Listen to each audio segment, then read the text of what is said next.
میں پیدا کیا ہے اور ہمیں ایمان کا شعور عطا کیا ہے۔ اللہ عز و جل نے اہل ایمان کو مخاطب کیا ہے کہ اے ایمان والو، اللہ عز و جل نے تم پر روزے کو فرض کیا ہے۔ یہ فرض روزے کب شروع ہوں گے؟ فرمایا فمن شاہد منکم الشہر فلیصمہ۔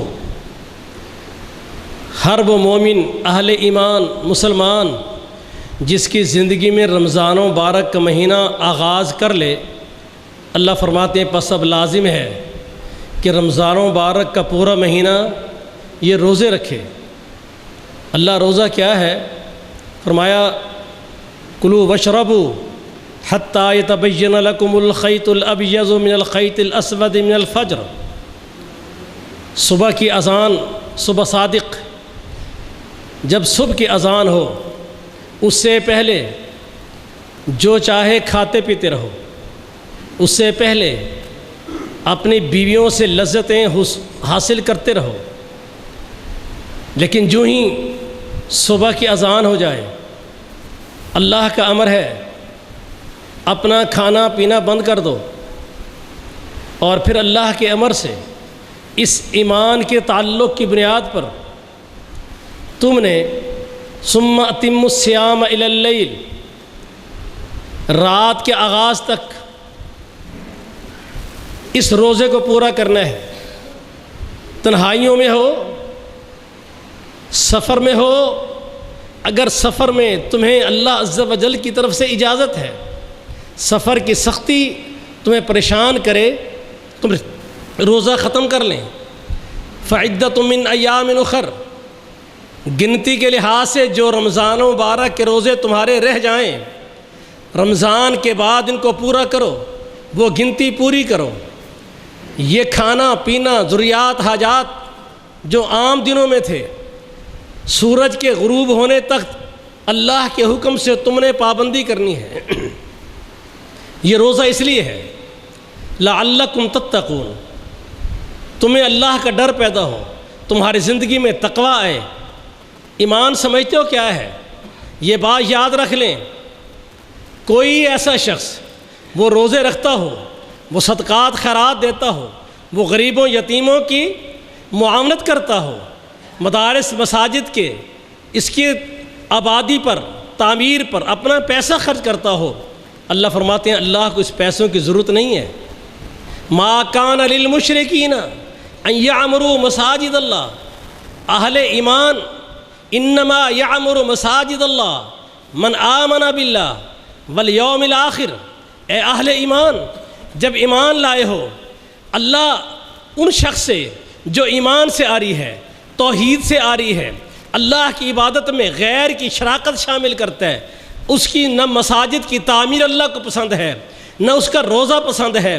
ایمان کا تقاضا یہ ہے یا ایھا الذین آمنوا، اے صاحب ایمان، ایمان تو نے ایسا لانا ہے لم یلبسوا ایمانہم بظلم، تیرے ایمان میں شرک کی ذرہ بھر آمیزش نہ ہو۔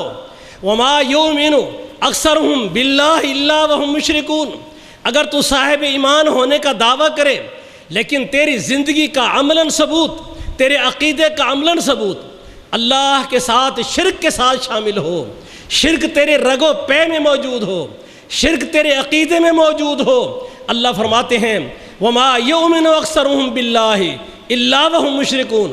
ایسے بہت سے مومن ہیں جو اللہ کے ساتھ شرک کرتے ہیں، صاحب ایمان ہونے کا دعویٰ کرتے ہیں، کلمہ پڑھتے ہیں، ایمان کے اوپر شور ڈالتے ہیں، لیکن چونکہ مشرک ہوتے ہیں، شرک کرتے ہیں، اللہ فرماتے ہیں انہ من یشرک باللہ فقد حرم اللہ علیہ الجنہ۔ ہم نے شرک کرنے والے پر، چاہے نمازیں پڑھتا ہو، چاہے روزے رکھتا ہو، حج اور عمرہ کرتا ہو، سحری افطاری کراتا ہو، مال یتیموں مسکینوں پہ خرچ کرتا ہو، اللہ فرماتے ہیں سارا کچھ کرنے کے باوجود عاملۃ ناصبہ، نیکیاں اتنے کرے کہ تھکا ماندہ ہمارے پاس آیا، لیکن شرک کی نحوست ایسی ہے اللہ اس کو اٹھائیں گے، دہتی آگ جہنم میں ڈال دیں گے۔ اس لیے میرے بھائیوں، یہ ایک بنیادی بات ہے، ایمان لاؤ۔ وَمَن يَعْمَلْ مِنَ الصَّالِحَاتِ من ذاکر او انثی وہو مؤمن، کوئی مرد ہو یا عورت نیک اعمال کرے، روزے رکھتا ہو، نمازیں پڑھتا ہو، ذکر اذکار کرتا ہو، جو مرضی نیک اعمال کرتا ہو، اللہ فرماتے ہیں نہیں، اس کے عمل کی کوئی قیمت نہیں۔ پہلی شرط یہ ہے وہو مؤمن، پہلے صاحب ایمان ہونا شرط ہے، پھر اعمال کی کنڈیشن ہے۔ صاحب ایمان ہے، عمل تھوڑا کرے گا، اللہ اس کو بڑھا چڑھا کے بہت زیادہ دیں گے۔ ایمان سے عاری ہے، شرک کرتا ہے، کفر کرتا ہے، اللہ کے نزدیک اس کے عمل کی ایک ذرے کے برابر کوئی قیمت نہیں۔ وَلَوْ أَشْرَكُوا لَحَبِطَ عَنْهُمْ مَا كَانُوا يَعْمَلُونَ، شرک کرنے کی بدولت اللہ نے تیرے سارے عمل برباد کر دیے۔ حضرات، پہلی شرط صاحب ایمان ہونا ہے۔ اب ایمان لانے کے بعد اپنی زندگی کو ایسا بناؤ کہ تم متقی بن جاؤ۔ یہ روزہ بھی تمہاری زندگی کو تقوی کے دھارے میں لانے کے لیے اللہ نے دیا ہے۔ یہ روزہ اس لیے دیا ہے، لا یکلف اللہ نفسا الا وسعها، اللہ کسی انسان پر، کسی بھی نفس پر اس کی وسعت سے زیادہ اللہ زور نہیں ڈالتے، دباؤ نہیں ڈالتے، اسے اللہ تکلیف نہیں دیتے۔ جو اس کی وسعت میں ہوتا ہے اللہ اسی کا حکم دیتے ہیں۔ اللہ فرماتے ہیں روزہ تم سے پہلے لوگوں نے بھی رکھا ہے، ان پر بھی روزہ فرض تھا۔ روزہ اس لیے فرض کیا گیا ہے لعلکم تتقون، تاکہ تم متقی بن جاؤ۔ اور تقوی کی پہلی شرط کیا ہے؟ اتقوا الشرک، پہلی شرط یہ ہے شرک سے بچ جاؤ۔ شرک کیا ہے؟ اللہ جیسی امیدیں غیروں سے لگانا، اللہ جیسی عبادت غیروں کی کرنا۔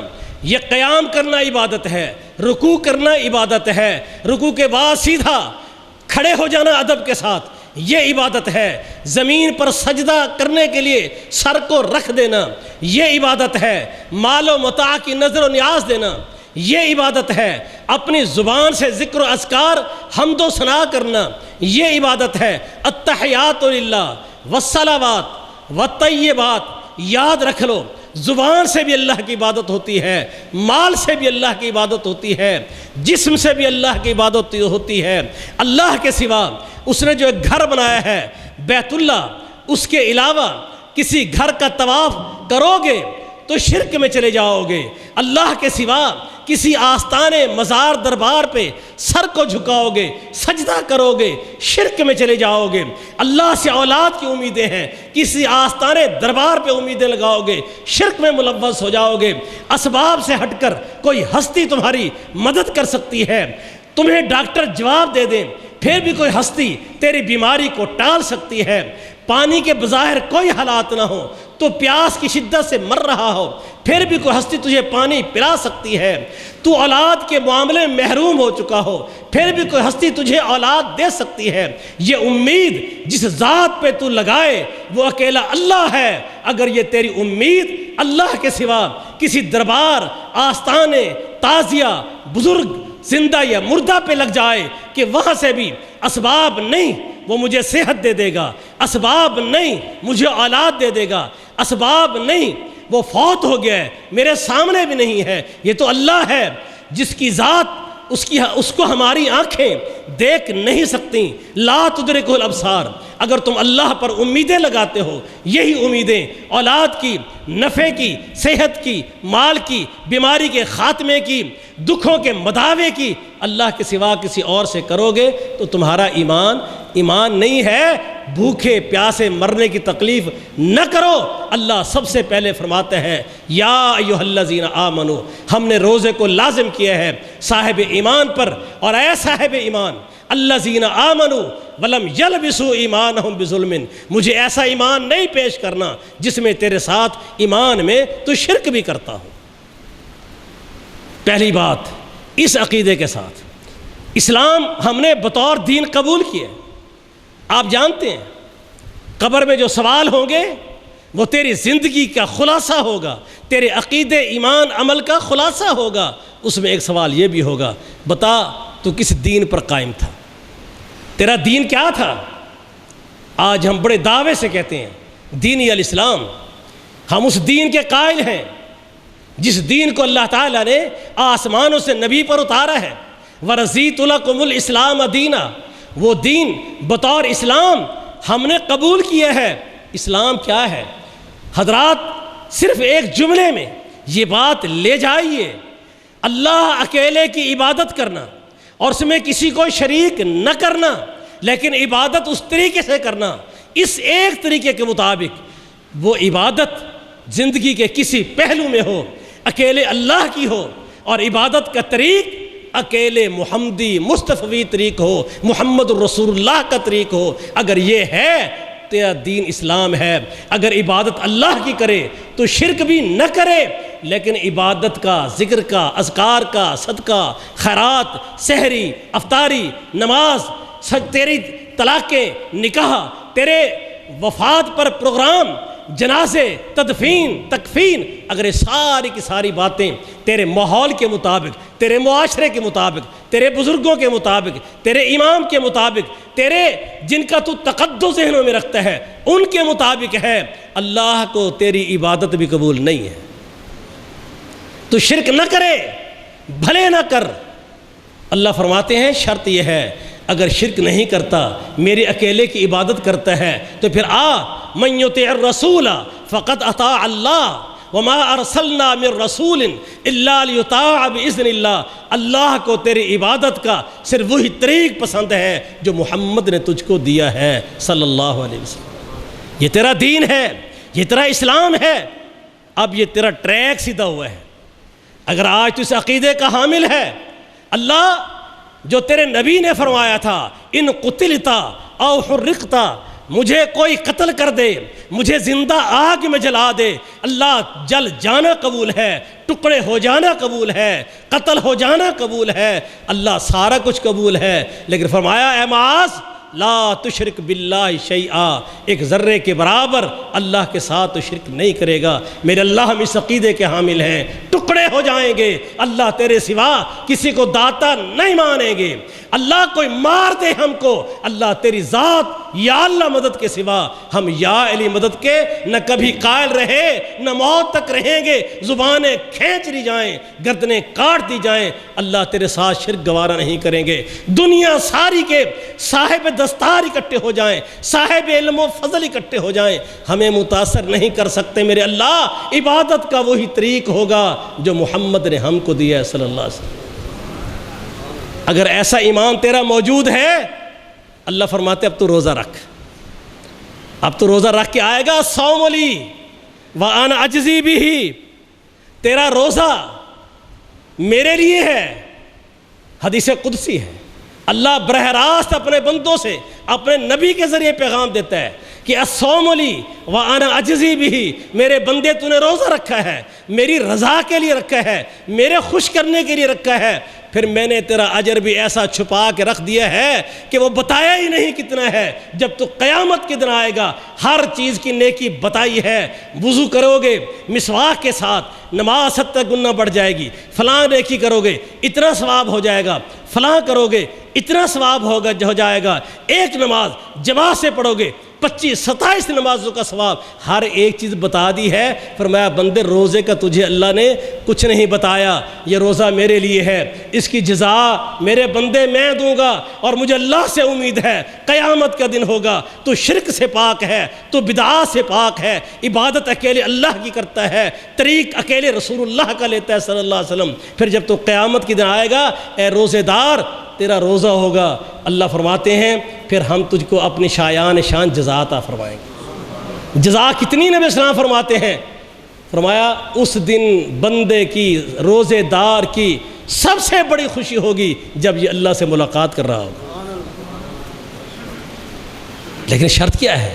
روزہ قبول تو ہو۔ حضرات ایک بات ذہن نشین کیجئے، آپ نماز پڑھیں یا روزہ رکھیں، صدقات، زکوٰۃ، خیرات جو مرضی کریں، نیکی کرنے سے پہلے سوچیں یا اللہ میری نیکی ضائع نہ ہو جائے۔ رسول اللہ صلی اللہ علیہ وسلم فرماتے ہیں بڑے روزے دار آئیں گے اللہ کے دربار میں، بھوکے اور پیاسا رہنا تو ان کو نصیب ہوا ہوگا، اللہ آگ جہنم میں ڈال دیں گے، اللہ اسے کچھ نہیں دے گا۔ راتوں کو بڑے جاگنے والے آئیں گے، پوری رات قیام کیا ہوگا، اللہ کے پاس آئیں گے، سوائے جاگنے کے کچھ نصیب نہیں ہوگا، اللہ کے دربار سے خالی ہوں گے۔ نیکی کرو، اس کی قبولیت کی فکر رکھو، اگر وہ قبول ہو رہا ہے۔ آئیے اللہ نے قرآن میں کیا کہا ہے، اللہ فرماتے ہیں روزہ رکھو، یہ تمہیں ایک علاج دیا ہے تاکہ تیری زندگی تقوی پر آئے۔ اب تو دیکھ 15 دن روزہ رکھا ہے تم نے۔ حضرات آئیے، کیا ہم متقی بنے ہیں؟ ہم میں تقوی پیدا ہوا ہے؟ بڑی سادہ سی بات ہے۔ تقوی کیا ہے اسے اور مختصر سمجھ لیجئے، اللہ کی رضا کے لیے بندہ کام کرنے کے لیے، عمل کرنے کے لیے کہ میرا رب راضی ہو جائے، بے چین نہیں ہو کر دنیا میں جیتا ہو، اور ہر اس کام سے جسے اللہ ناراض ہوتا ہے اس سے دور بھاگتا ہو، ڈرتا ہو۔ وَلِمَنْ خَافَ مَقَامَ رَبِّهِ جنتان، اللہ فرماتے ہیں لوگ ایک جنت کا سوال کرتے ہیں، میرے بندے تیرے لیے اللہ نے 2 جنتیں رکھی۔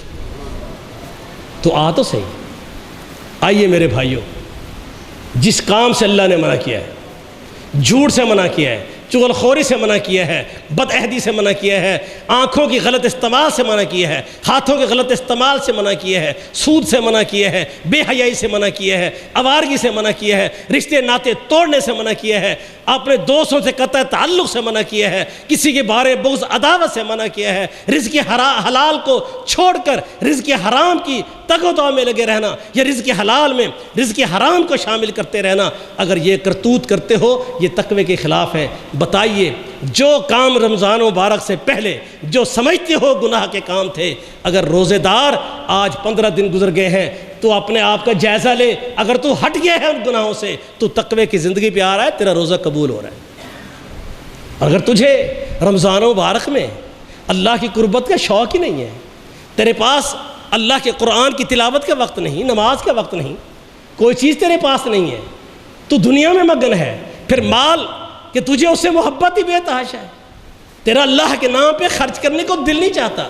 آئیے قرآن کیا کہتا ہے، فرمایا وَلَا يَحْسَبَنَّ الَّذِينَ يَبْخَلُونَ بِمَا آتَاهُمُ اللَّهُ مِنْ فَضْلِهِ هُوَ خَيْرٌ لَّهُمْ بَلْ هُوَ شَرٌ لَّهُمْ۔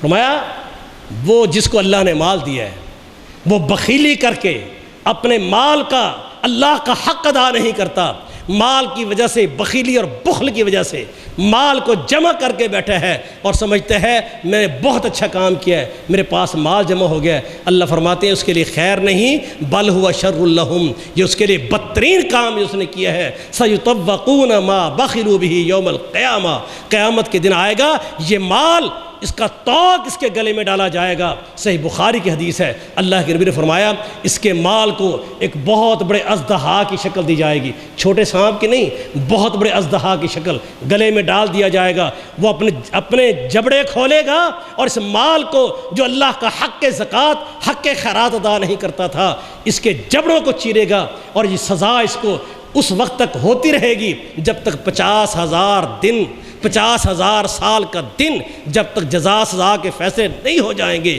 یہ پورے میدان معاشر میں اس ذلت سے گزرے گا۔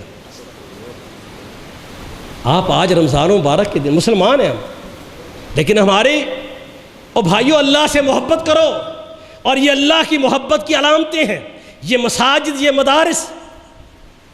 لوگ سمجھتے ہیں میرے پاس پیسے نہیں ہیں، اللہ فرماتے ہیں تقوی کی علامت یہ ہے ينفقون فی السراء والضراء، اللہ نے اس کو مال دیے ہے، مال کی فراوانی زیادہ خرچ کرتا ہے، مال کی کمی ہو تب بھی خرچ کرتا ہے، اور جب یہ مال کی تنگی ہونے کے باوجود جہاں گھر میں خرچ کرتا ہے، بیوی بچوں پہ کرتا ہے، اللہ وہاں بھی اس کو اجر دیتا ہے۔ جب یہ اللہ کے راستے میں آ کر مسجد میں، مدارس میں، خیر کے کاموں میں خیرات کرتا ہے، اگر اس کے پاس تھوڑے تھے ایک دانہ کھجور بھی لا کے اللہ کے نام پہ دے دیتا ہے، اللہ کے نبی فرماتے ہیں اللہ اس ایک دانے کھجور کو پال کے تیار کر کے جب یہ قیامت کے دن آئے گا، اس کے تقوی اور خلوص کی قیمت یہ ہوگی، وہ ایک دانہ کھجور بھی احد پہاڑ بنا کر اللہ اس کے نام اعمال میں رکھ دے گا۔ تم اللہ سے پیار تو کرو۔ یہ مساجد، مدارس، یہ قرآن کی تعلیمات، میرے بھائیوں یہ اللہ سے محبت کی علامتیں ہیں۔ کیوں مسجد پہ خرچ کرتے ہو؟ کیوں لوگ آتے ہیں نمازیں پڑھتے ہیں، کبھی نہیں پوچھتے بجلی کا بل کہاں سے ادا ہو رہا ہے؟ لوگ آتے ہیں مدرسے میں خوش ہوتے ہیں، بچے قرآن پڑھ رہے ہیں، کبھی نہیں اس پہ غور کرتے کہ ان کے کھانے پینے کے اخراجات پہ کیا ہو رہا ہے۔ مولوی بیچارہ مانگے، ان کے چہرے بگڑ جاتے ہیں، بس یہ مولوی کوئی کام رکھے ہے کھان پین دا، اور اللہ کے بندو، رسول اللہ صلی اللہ علیہ وسلم فرماتے ہیں قرب قیامت ایک بندہ زکوٰۃ لے کے نکلے گا اور چھپ کر دینے کی کوشش کرے گا۔ آپ کو پتہ ہے جو آدمی ایسی خفیہ طریقے سے صدقہ دے کسی کو پتہ نہ چلے اور وہ اللہ کے نام پہ صدقہ کر جائے، اللہ کے نبی فرماتے ہیں یہ بات اللہ کے غصے کو ختم کرتی ہے، اللہ کے ناراضگی کو ختم کرتی ہے۔ وہ خفیہ طریقے سے صدقہ دے کے جائے گا، کسی کو صبح سے پتہ چلے گا وہ صدقہ کوئی بندہ دے کر گیا ہے، وہ تو چور تھا، ڈکیت تھا، وہ رات کو چوری پہ نکلا ہوا تھا، اس نے خفیہ سے چپ کر کے اسے دے کے نکل گیا۔ اللہ کے نبی فرماتے ہیں اس کا یہ صدقہ بھی اللہ کے ہاں ضائع نہیں جائے گا، ہو سکتا ہے وہ صدقہ اس چور کو، ڈاکو کو چوری سے دور کر دے۔ تم نے اپنے خلوص کو، جس دن سے امت مسلمہ کے لوگوں نے دوسروں پر بد اعتمادی، دوسروں کی تنقید، دوسرے پر باتیں کرنا شروع کی ہیں، اپنے آپ کو چھوڑ دیا ہے، غیبت میں پھنسے، چغل خوری میں پھنسے، رب کے ناراض میں پھنسے، نیکی کی توفیق ہی ختم ہو گئی، اللہ نے چھین لیا۔ آگے کوئی کیا کرے گا؟ اپنی بربادی خود سوچے گا۔ اگر تیری رب کی دی امانت کو وہ رب کے نام پر خرچ نہیں کرے گا، اللہ کے یہاں بھگتے گا وہ۔ لیکن میرے بھائیوں، یہ بخیلی ہیں، یہ مال کی بے جا محبت اللہ اس کے رسول کے دین پر خرچ کرنے سے تیرے دل تنگ ہوں تو سمجھ لے تیرا اللہ اس کے رسول پر ایمان نہیں ہے۔ میرے بھائیوں، ایمان درست کیجئے، شرک کی آمیزش سے پاک کیجئے، اعمال درست کیجئے، ریاکاری سے پاک، محمد الرسول اللہ کی سنت کے مطابق۔ رمضان مبارک میں نبی علیہ الصلوۃ اس طرح مال خرچ کرتے تھے جیسے صحابہ کے تیز ہوا چلتی ہے، بہت آپ کی سخاوت ہوتی تھی، اس لیے کہ ان دنوں میں خرچ کیے جانے والا پیسہ عام دنوں سے اللہ تعالیٰ اس کو 70 گنا بڑھا کر اجر و ثواب دیتے ہیں۔ اس لیے اپنے روزے کی پاسداری کیجئے، ہر اس کام سے بچ جیسے اللہ نے منع کیا ہے۔ دوسری بات، مساجد، مدارس، عزیز و اقارب، غریب، رشتہ دار، تنگ دست، مریض، ان سب کے لیے اللہ تعالیٰ کے ہاں ان کی معاملت کیجئے۔ اللہ کبھی بھی صدقہ دینے والے کا مال کو ضائع نہیں ہونے دیتے۔ اللہ قرآن میں کہتے ہیں یمحق اللہ الربا ویربی الصدقات، سود سے پیسہ برباد ہوگا، اللہ ضائع کریں گے، صدقات سے اللہ تیرے مال کو بڑھا دیں گے۔ اس لیے میرے بھائیوں، اپنے ایمان کو درست کیجئے، اعمال کو صحیح کیجئے۔ اس وقت ملک میں کرونا کا مرض ایک وبا کس وقت اختیار کر چکا ہے۔ ہمارے میلسی میں بھی کئی جماعتی، غیر جماعتی احباب، دوست، یہ ہم اس پر آپ کے برے میں بھی، بلکہ دوست ہیں ہمارے بہت سے، شہباد ایوب صاحب، آج ان سے تیمارداری بھی میری ہوئی ہے ٹیلی فون پر، اور انہوں نے دعا کے لیے پیغام دیا ہے۔ اور بھی بہت سے ہمارے دوست ہیں پاکستان، اہالیان پاکستان سے بیماری سے گزر رہے ہیں، کہ دعا بھی کر دیں، اللہ تعالیٰ سب کو صحت کاملہ عطا فرمائے۔ الحمدللہ رب العالمین والصلاة والسلام علی سید الانبیاء والمرسلین، اللہم صلی علی محمد وعلی آل محمد، اللہم انک عفو تحب العفو فاعف عنا، اللہم اشف مرضانا ومرضى المسلمین، اللہم اشف مرضانا ومرضى المسلمین، اللہم اشف مرضانا من کل امراض، اللہم اشف مرضانا من کل امراض، اذهب الباس رب الناس واشف انت شافی لا شفاء الا شفاءک شفاء لا یغادر سقما۔ یا اللہ اس موذی مرض سے اللہ ہم کو بچا لے، اللہ پاکستان کو بچا لے، اللہ عالم اسلام کی پوری مسلم دنیا کو اللہ اسے محفوظ کر لے۔ اللہ ہر ایک علاقے میں جہاں ایک ایک مسلمان بھی رہتا ہے، اللہ اس علاقے کو اس بیماری سے پاک کر دے۔ یا اللہ امت مسلمہ پہ رحم فرما دے۔ یا اللہ ہمارے کرتوتوں کی وجہ سے، تجھے ناراض کر دینے کی وجہ سے اللہ یہ وبائیں ہم پر آتی ہیں، اللہ تجھے تیرے رحیم ہونے کا، الرحمن ہونے کا اللہ واسطہ ہے، اللہ ہم کو معاف کر دے، اس مرض سے اللہ ہمیں نجات دے۔ سبحان ربک رب العزت عما یصفون وسلام علی المرسلین والحمد للہ رب العالمین وصلی اللہ علیہ